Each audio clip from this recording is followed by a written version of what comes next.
पुण्यात्माओं, एक बात याद रखना, अब ये भक्ति युग शुरू हो गया सन 1997 से। अब शुरुआत है, सूर्य उदय होता है तब इतनी रोशनी नहीं होती, जब शिखर में पहुंच जाता जब देखा प्रकाश इसका। तो हम उसी प्रसंग पर आते हैं।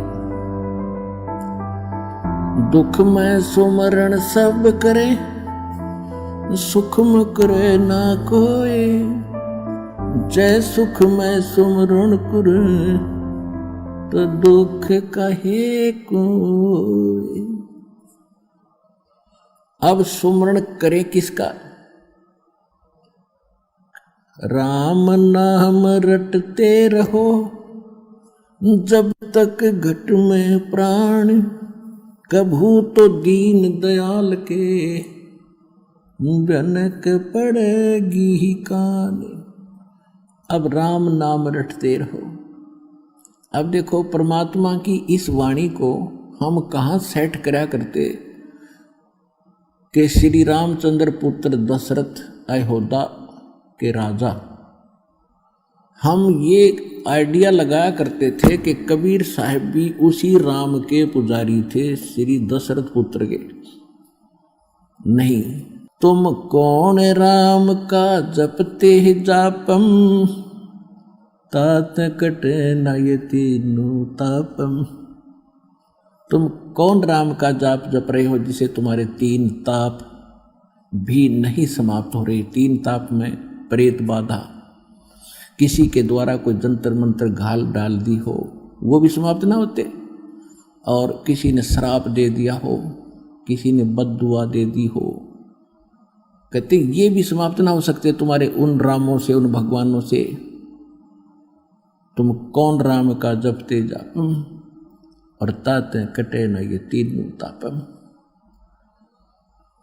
अब परमात्मा धर्मदास साहिब जी, क्योंकि वो भी वैष्णव संप्रदाय से हिंदू धर्म के पुजारी थे और श्री कृष्ण जी के, श्री विष्णु जी के विशेष पुजारी थे।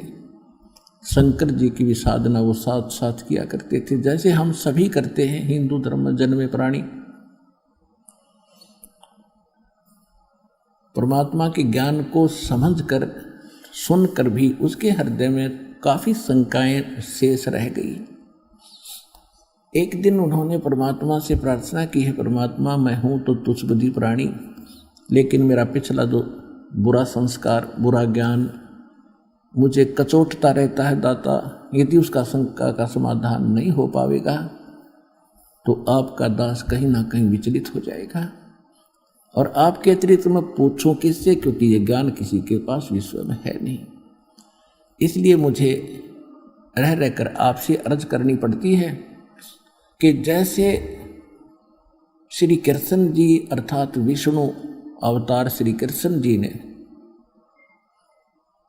राजा मोरध्वज के पुत्र ताम्रध्वज को आरे से कटवा दिया था, वो मर गया था, मृत्यु को प्राप्त हो गया था, और वो फिर जीवित कर दिया भगवान। अब ये बुद्धि काम नहीं कर रही, क्या उनमें शक्ति नहीं थी? परमात्मा समझ गए कि काल तो अभी इसके बैठा है बुद्धि के अंदर। परमात्मा ने कहा बेटा बहुत अच्छी बात है कि शंका का समाधान करवा ही लेना चाहिए, अन्यथा फिर ये बहुत हानिकारक हो जाता है। अब सुन ले बात।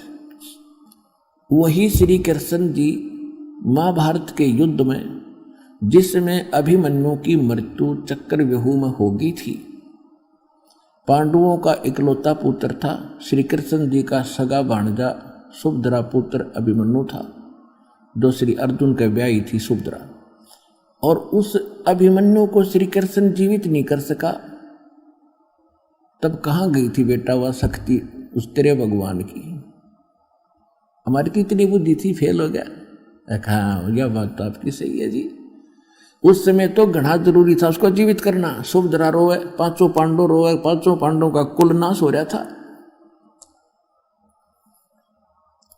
और आप बात कर रहे हो क्या उनमें शक्ति नहीं थी? अब आप बता दे धर्मदास, उसमें शक्ति थी कि नहीं थी? वो जरूरी था, वो तो बर्तक जीवित नहीं कर सका, और वो जाकर ताम्रध्वज का पुत्र कटवा के वहां को दजा करी उसने, वहां क्यों ना किया? करबद्ध होकर कहा धर्मदास जी ने, दाता आपकी लीला आप ही जानो, ये भी समाधान आप ही करोगे। तब परमेश्वर ने कहा कि ताम्रध्वज की आयु शेष थी बेटा, अरे ये तो छोटे मोटे परमात्मा की भक्ति करके साधु संत करके दिखाते ड्रामा। अभिमन्यु को जीवित करता जब मानते उसको शक्ति है उसके अंदर, क्योंकि अभिमन्यु की आयु शेष नहीं थी, वो प्रारब्ध उतना ही था उसका। तो ये कोई ना संस्कार बदल सकते हैं, ना आयु बढ़ा सकते, ना घटा सकते। और ये छोटे मोटे जंतर मंतर तो आम संत कर देता है बेटा। धर्मदास चरणों में गिर गया, बहुत बुरी तरह रोया दाता, ऐसा गजब का ज्ञान आपका, ऐसे प्रमाण दाता हम मूर्ख भूले बैठे थे। तो वो समर्थ कौन है? क्योंकि जब तब तक परमात्मा ने उसको सचखंड नहीं दिखाया था, तो तब ये कहते कि मैं हूं, तो फिर वो मुरझा जाता, क्योंकि हम परमात्मा को निराकार मान रहे थे। चाहे कृष्ण के पुजारी थे, चाहे विष्णु के पुजारी थे, मूर्ति साथ रखते थे, और फिर भी चर्चा होती थी, क्या क्या करते हो, समाधि लगाते हो? कहाँ लगाता हूं, भगवान देखा, भगवान थोड़ा ही दिखता हो तो निराकार है, उसका प्रकाश देखा जाता। ऐसी अकल थी हमारी भक्ति में। विष्णु जी कौन है फिर? जब भगवान निराकार है तो उसकी मूर्ति सामने। सम्मन और नेकी, ये दोनों मनियार और मनियारी का काम किया करते, पति पत्नी से। नेकी पत्नी का नाम था, सम्मन उस भगत का नाम था, और वो परमात्मा के शिष्य थे। उनका एक पुत्र था जिसका नाम शिव था, उसको अपभ्रंश सेऊ कहा करते थे, सेऊ, और सेऊ ही नाम से वो ज्यादा प्रसिद्ध था। वो लड़का छोटा था, 10-12 वर्ष का, और सभी परमात्मा की भक्ति करते थे। सम्मन और नेकी जहां भी जाते थे चूड़ी पहनाते थे, बहनें इकट्ठी हो जाती थी, उनको अपने गुरुदेव की महिमा सुनाया करते थे कि हमारे गुरुदेव जी स्वयं परमात्मा आए हैं, उन्होंने ऐसे ऐसे लीला की है कि सिकंदर लोधी राजा को जलन का रोग था, वो कहीं भी स्वस्थ नहीं हो रहा था। सब काजी और मुल्लाओं और पीरों ने सभी जंतर मंत्र कर लिए थे, भारतवर्ष के सभी सुप्रसिद्ध वैद्यों ने दवाई दे करके अपनी कोशिश कर ली थी, हिंदू धर्म के ऋषि महर्षि साधु संतों से भी दुआएं मांग ली थी, आशीर्वाद ले लिए थे, और हमारे गुरुदेव जी ने आशीर्वाद मात्र से सिकंदर लोधी राजा दिल्ली के बादशाह का जलन का रोग स्वस्थ कर दिया था। वो स्वस्थ कर दिया था, नाश कर दिया उसका रोग। और सिकंदर लोधी ने,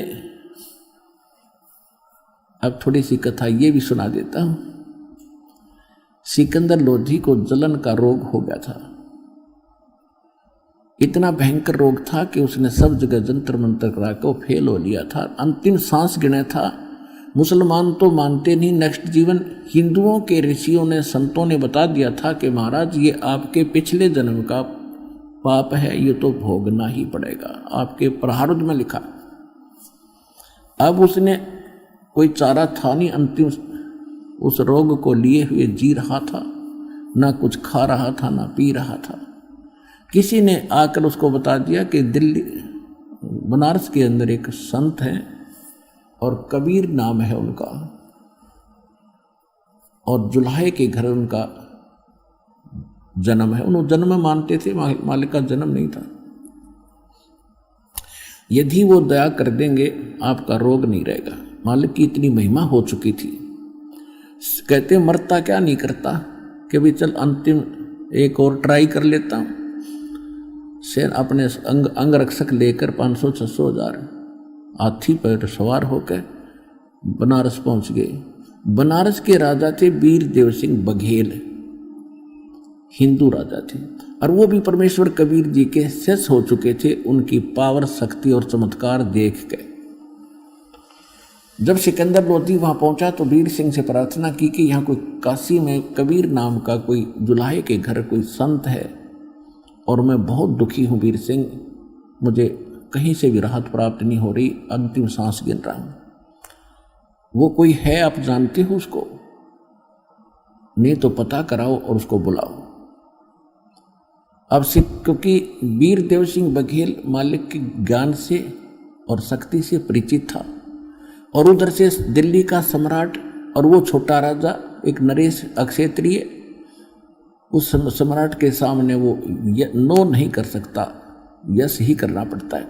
तो उसने तरकीब से बात की कि महाराज जो आपका हुक्म वही होगा, लेकिन वो संत परम संत हैं, मैं उनको खूब जानता हूँ, और उन्होंने रजा कर दी तो आपका रोग नहीं रहेगा।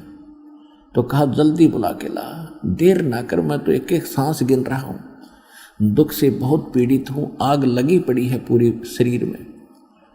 तो वीर सिंह ने कहा कि जो आपका हुक्म वही होगा राजन, लेकिन कहते हैं, मैं सुनता हूं उनके विचारों को कि संत साधु को बाई ऑर्डर नहीं बुलाना चाहिए, और यदि हम बाई ऑर्डर बुला भी लेंगे, उन्होंने रजा नहीं बख्शी, तो हम वहीं के वहीं फिर रह जाएंगे। तो साधु संत के पास स्वयं ही चल के जाना चाहिए महाराज, और जैसे आपका आदेश हो वैसे ही करेंगे। वो तो मरा पड़ा था कि नहीं, फिर तो मैं ही चलूंगा। अब शाम का समय हो गया था। वीरदेव सिंह को मालूम था कि शाम के समय परमात्मा कबीर जी, रामानंद जी, स्वामी रामानंद जी पंडित जी के आश्रम में गंगा घाट के किनारे आते हैं, शाम में आरती वहीं करते हैं। और रामानंद जी को परमात्मा सचखंड लेकर गए थे। जब पंडित जी मान्या था तो सतलोक में देख लिया था भगवान को, और अपराध मुझसे होगा नहीं।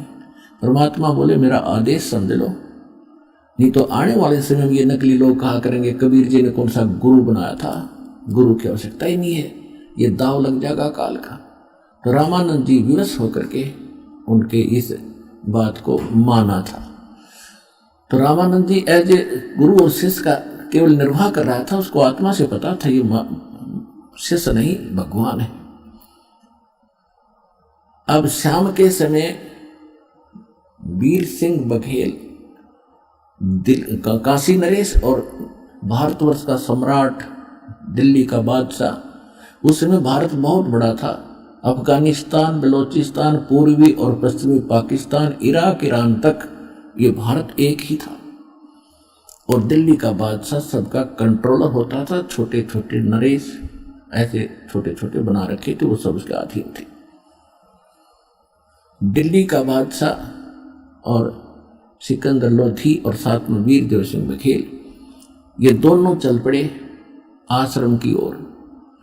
कबीर साहब तब तक पहुंचे नहीं थे उस रामानंद जी के आश्रम में। तो वीरदेव सिंह को मालूम था कि रामानंद जी मुसलमानों से नफरत करते हैं, और मैं कहूँगा तो ये मेरे से नाराज हो जाएंगे। गेट पर जाकर द्वार पर खड़े हो गए कि राजन यहाँ खड़े हो जाओ। द्वारपाल खड़ा था, सेवक उससे कहा भाई स्वामी जी से कहिएगा दिल्ली के सम्राट सिकंदर लोधी आए हैं, आपका दर्शन करना चाहते हैं। और कबीर, पहले तो उन्होंने पूछा कि कबीर जी आ चुके हैं? तो द्वारपाल सेवक ने कहा जी अभी आए नहीं हैं, आने ही वाले हैं। तो सिकंदर लोधी ने कहा कि चलो तब तक अंदर विश्राम कर लेते हैं, साहब संत के दर्शन करते हैं रामानंद जी के। तो वीरदेव सिंह बघेल ने कहा कि रुक जाओ, यहाँ का नियम है, पहले आज्ञा लेनी पड़ेगी गुरु जी से, महात्मा जी से। तो सेवादार से कहा कि भाई ऐसे कहिएगा दिल्ली के बादशाह आए हैं, और कबीर साहब जब तक आएंगे तब तक यहाँ इंतजार करना चाहते हैं आश्रम के अंदर, और आपका दर्शन भी करना चाहते हैं। अब द्वारपाल अंदर गया, शाम का समय था, मौसम ठीक सा था। बाहर उस आश्रम के अंदर वृक्षों के नीचे स्वामी जी बैठे थे आसन पे। रामानंद जी, द्वारपाल ने जाकर कहा महाराज ऐसे ऐसे दिल्ली के सम्राट सिकंदर लोधी आए हैं, और वो आपका दर्शन भी करना चाहते हैं, और कबीर जी से उन्होंने मिलना है, तब तक आपके इस आश्रम में इंतजार करने के लिए अंदर आना चाहते हैं।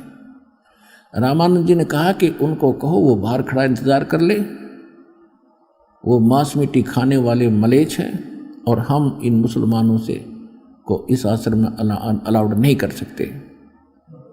अब वो बोलता उनने भी सुन रहा था, क्योंकि इतना बड़ा आश्रम नहीं था, बगीचा ऐसा था, झोपड़ी डाल रहे थे एक दो।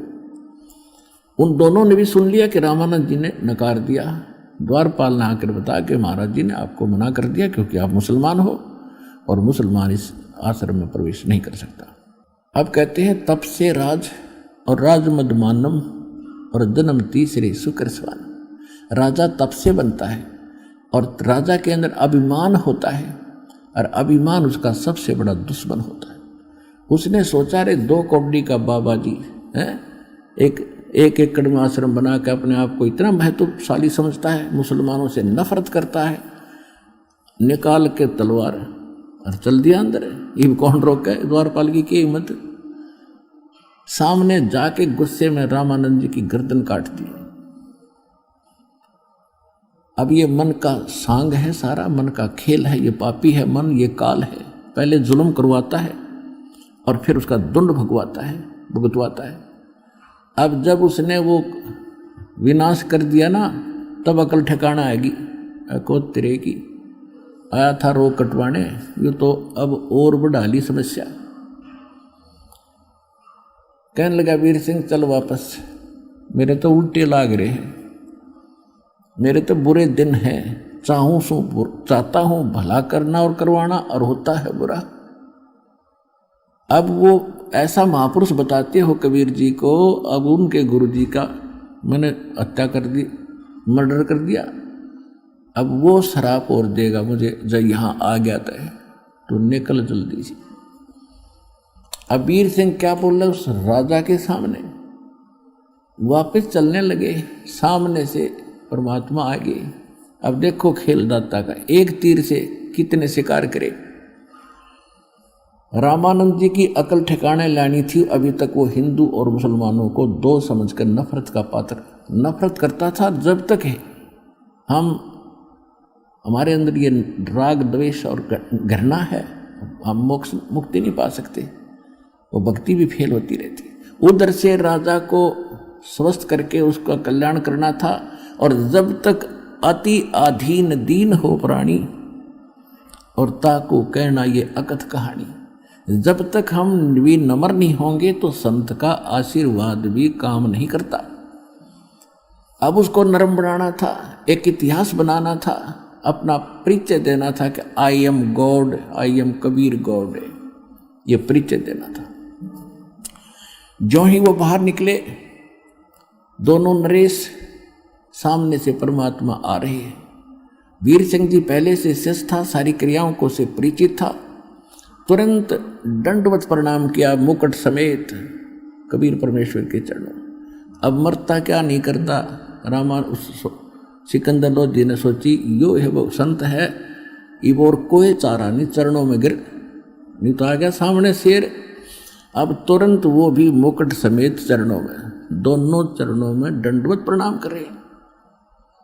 तब परमात्मा ने कहा कि हे राजन, हे 2 नरेश, आज कैसे गरीब के पास पहुंचे। और ऐसे करके दोनों के सिर पे हाथ रखा कि खड़े हो।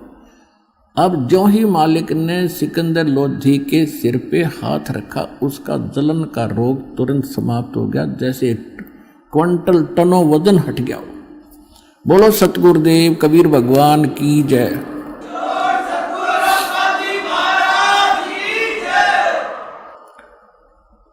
अब वीर सिंह तो खड़ा हो लिया, सिकंदर ना उठे, क्योंकि उसको पता लगे तो अल्लाह अकबर है, ये तो खुद भगवान आए हैं। ओए होए, आशीर्वाद से सब रोग नाश, ऐसा स्वस्थ शरीर हल्का फुल्का हो गया। अब उसने सोची कि अब ये पता लगेगा इनको कि इनके गुरुजी का मैंने मर्डर कर दिया और ये मुझे फिर वही रोग दे देगा। इसलिए पैर नहीं छोड़ रहा, रो रहा बुरी तरह, परवरदिगार बख्श दो, परवरदिगार मैं अपराधी हूं।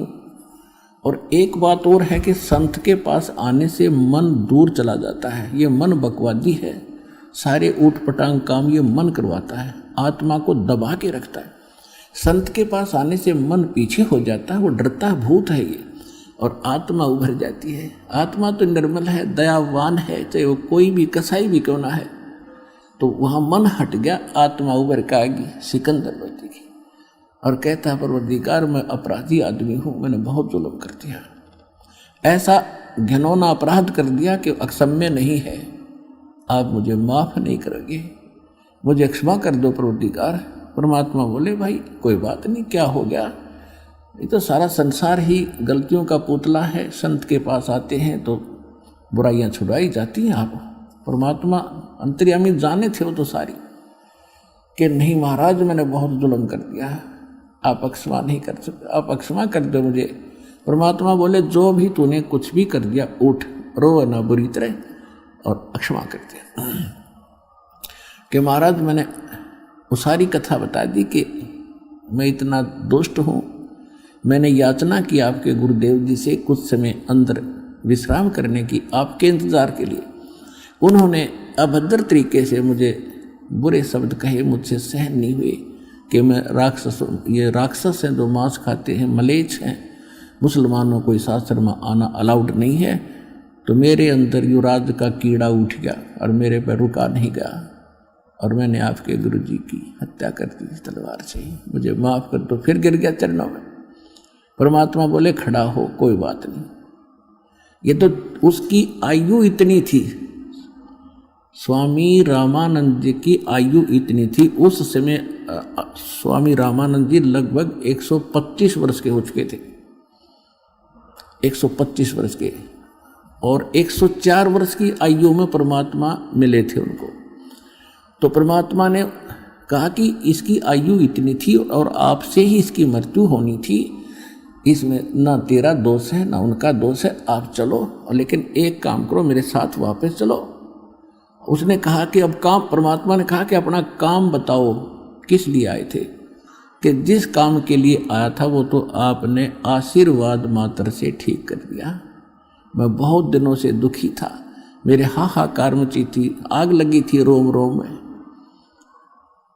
और दाता आपके आशीर्वाद से मैं स्वस्थ हो गया। अब मेरा एक काम और बढ़ गया, हे परमात्मा उसको भी दया करो, क्षमा करो। तो परमात्मा बोले कि चलो आप ऐसे मत जाना, नहीं तो हिंदू समाज बहुत बुरा समझेगा और हो सकता उपद्रव भी हो जाए। आप अंतिम संस्कार करो, मैं संभालूंगा इन सबको, कहूँगा कि भाई ये तो होना ही था और ऐसे ऐसे गलती हो भी गई थी, आदर सत्कार तो सभी का होना चाहिए। तो राजा ने सोचा भी ठीक है, तो अंदर चले गए दोनों। तो जितने भी 10-5 वहाँ शेष रहते थे रामानंद जी के, वो कबीर साहब आगे आगे थे, उनको देखकर भागे आए कि कबीर जी सिकंदर ने गुरु जी का मर्डर कर दिया। परमात्मा बोले ऐसी बात नहीं बोलते, संत मरते हैं कभी? अरे भले आदमी तुमने फिर देख जाना क्या भगवान को और संत को, ये मरते हैं, ये कभी नहीं मरते। और कौन किसको मारता है, ये संस्कार अपने प्रारंभ भोगना होता है सबको। उनको ऐसा करे थे। इतने में सिकंदर लोधी और वीर सिंह पीछे पीछे आ गए। वो फिर सुन्न हो गए, क्यों तो फिर आ गया भाई सिकंदर लोधी, फिर आ गया। वो तो चुप हो गए, कत्ती एक साइड में खड़े हो गए। तब परमात्मा ने स्वामी रामानंद जी के जो 2 भाग हो गए थे, गर्दन अलग और धड़ अलग पड़ी थी दूर दूर, और कपड़ा डाल रखा था, वहाँ खून रक्त का सरवाह हो गया था। अब परमात्मा कबीर साहब ने दंडवत प्रणाम किया चरणों की ओर, उस मृतक शरीर के स्वामी रामानंद जी के मृतक शरीर को, और चरण पकड़ के कहा गुरुदेव उठो, संध्या आरती का समय हो गया है, और उठो, देखो दिल्ली के बादशाह और काशी नरेश आपके दर्शनार्थ आए हैं। इतना ही कहा था, वो गर्दन दूर से उठकर रामानंद जी के गर्दन पर लग गई, निशान भी नहीं था और जीवित हो गया। बोलो सतगुरु कबीर भगवान की जय।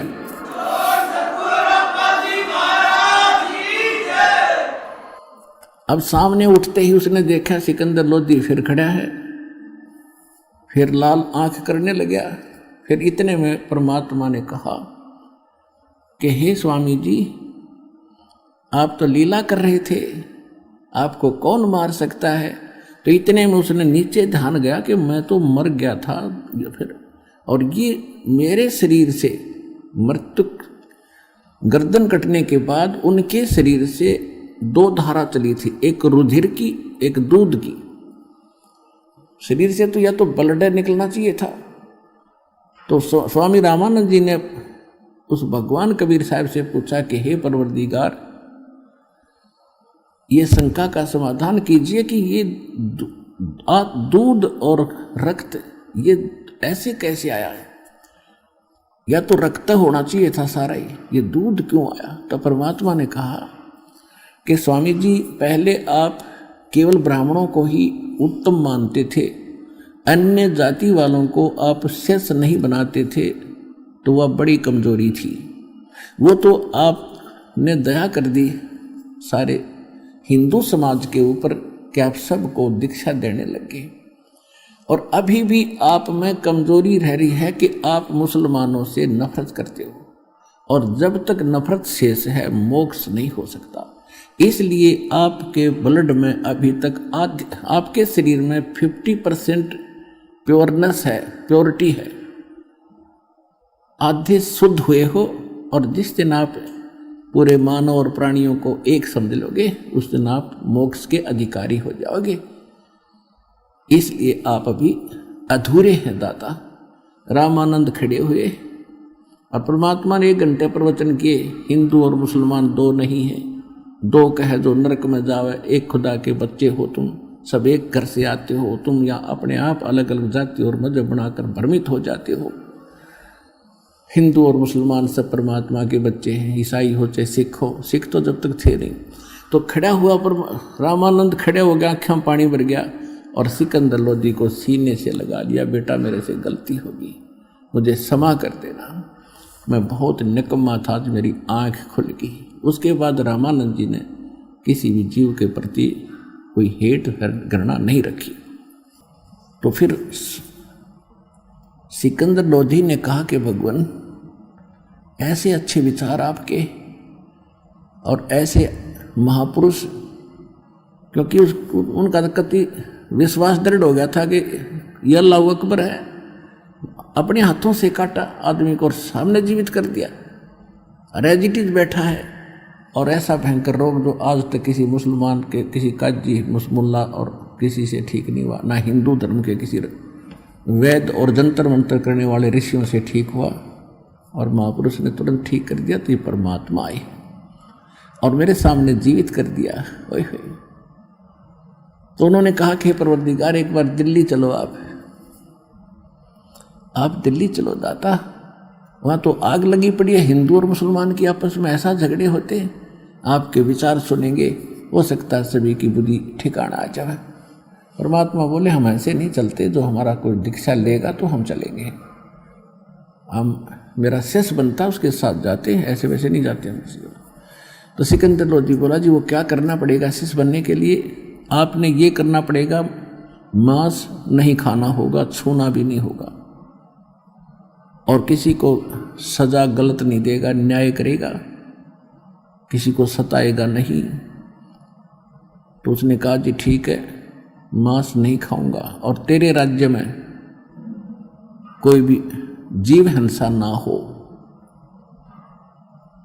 तो यहां वो व्यवस्था जाहिर करता है कि भगवान, आप तो जानी जान हैं, मैं मांस नहीं खाऊंगा, लेकिन जीव हिंसा का प्रतिबंध मैं लगा नहीं पाऊंगा, क्योंकि ये मुसलमान समाज बहुत ज़्यादा है, आप भी जानी जान हो। तो परमात्मा ने ये कंडीशन लूज कर दी कि ठीक है, तू मांस नहीं खाएगा और कोई बुराई नहीं करेगा, बीड़ी शराब तम्बाकू हुक्का भी प्रयोग नहीं करेगा। मुसलमान हुक्का बड़ी चाव से पीते हैं, वैसे सारे पीने लगे, तो उस समय वो पीते थे, तो उसने कहा कि नहीं, वो सब मान नहीं सकते हैं, और परमात्मा ने उनको अपना शिष्य बनाया। तो कहने का भाव ये है कि अब सम्मन और नेकी दोनों जहाँ भी जाते थे और बहनों को चूड़ियाँ पहनाते थे, तो ये जिक्र किया करते थे, ऐसे ऐसे कथा सारी सुनाया करते थे। तो वो जितनी बहनें थी वो मजाक करती थी बाद में कि ऐसे तुम्हारे गुरु, इनके गुरु होते तो इनको ऐसा ऐसा दारिद्र है इनके ऊपर, इतने निर्धन है, समय पर कई बार आटा भी नहीं होता, मांग कर ले जाते हैं, तो ये इनको क्यों ना धनी बना देता। तो उनको भी एक आदमी ने टोक दिया था ऐसे ही कह करके कि यदि ऐसे तुम्हारे गुरु हैं तो तुम्हें धन क्यों नहीं देते। लेकिन वो दृढ़ भगत थे, संसार की बातों पर विश्वास नहीं करते थे। हम मार खाते यहाँ। जैसे एक भक्त मुझे कई कहते हैं कि जी मेरी पत्नी बीमार है, मुझे रोग था वो तो ठीक हो गया, अब मेरी पत्नी नहीं स्वस्थ हो रही है, मैं किसी को समझाता हूँ तो कहते हैं तो अपनी पत्नी को तो ठीक करा ले फिर बात बताना। तो बच्चों यहाँ भ्रमित ना होना, आप अपनी क्रिया विश्वास के साथ करते रहना। समाज की तरफ देखकर आप भगवान से दूर ना होना, फिर मालिक साथ नहीं देगा। अगर आपके मन में यह बात आ गई कि लोग क्या कहेंगे, मुझे मेरी पत्नी को तो लाभ हुआ ही नहीं है, तो आप भी छोड़ दोगे भक्ति और उसको तो फिर होना ही नहीं था।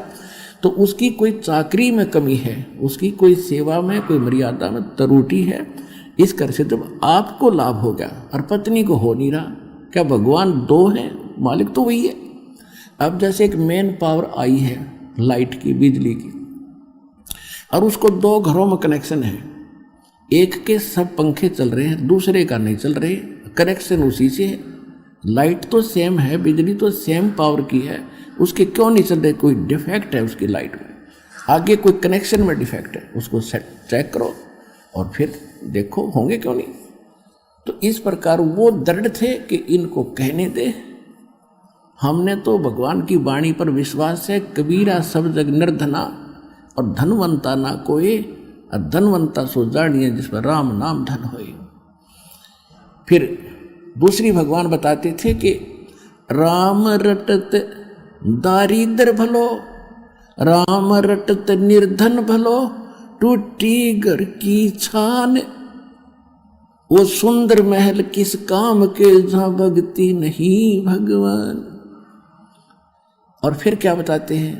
राम नाम रटते रहो, राम नाम रटते रहो, जब तक घट में प्राण, और कभू तो दीन दयाल के भनक पड़ेगी कान। ये फार्मूले बताए परमात्मा ने दल डांटने के लिए इस भक्ति मार्ग पर, सच्ची भक्ति पर। इनको अपना कर, इनको अप्लाई करके तब आगे बढ़ना आप सफल होगे। तो उनको ये था कि कदे तो दीन दयाल के भनक पड़ेगी कान। क्या उससे छुपा है? जब हम उसके हो चुके हैं तो भगवान से क्या छुपा है? क्या उनको पता नहीं हमारी निर्धनता और हमारे दुखों का? लेकिन हमें जो धन मिल गया है वो किसी के पास नहीं है।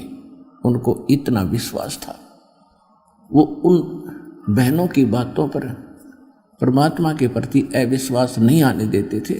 तो इसलिए कहा कि सत न छोड़े सूरमा, और सत छोड़े पतदा, और सत के बांधे लक्ष्मी फिर मिल गया।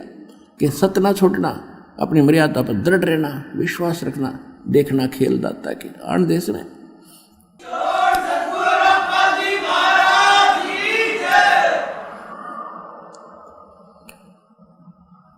तो क्या हुआ? वो कथाएं सुनाते थे। वो लड़का जो सेऊ था वो भी अपने साथी बच्चों में खेलता था, वहाँ भी भगवान की कथाएं सुनाता था कि हमारे गुरुजी ऐसे हैं, हमारे गुरुजी ऐसे। राजा सिकंदर लोधी को ऐसे गड़बड़ थी वो ठीक कर दिया, रामानंद को सिकंदर लोधी ने मार दिया था वो जीवित कर दिया, और बड़े शक्तिवान हैं। तो बच्चे कहते थे तुम्हारे गुरुजी तो राजाओं के पास ही जाते हैं, तुम्हारे घर आए कभी?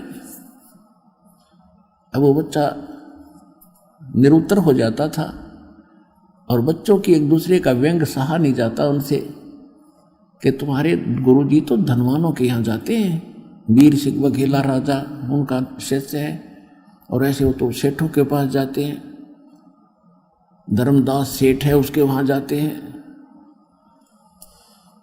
तो वो लड़का एक दिन अपने माता पिता से चर्चा कर रहा था, जब वो काम से वापस आ लिए शाम को थोड़ा सा आफ्टरनून,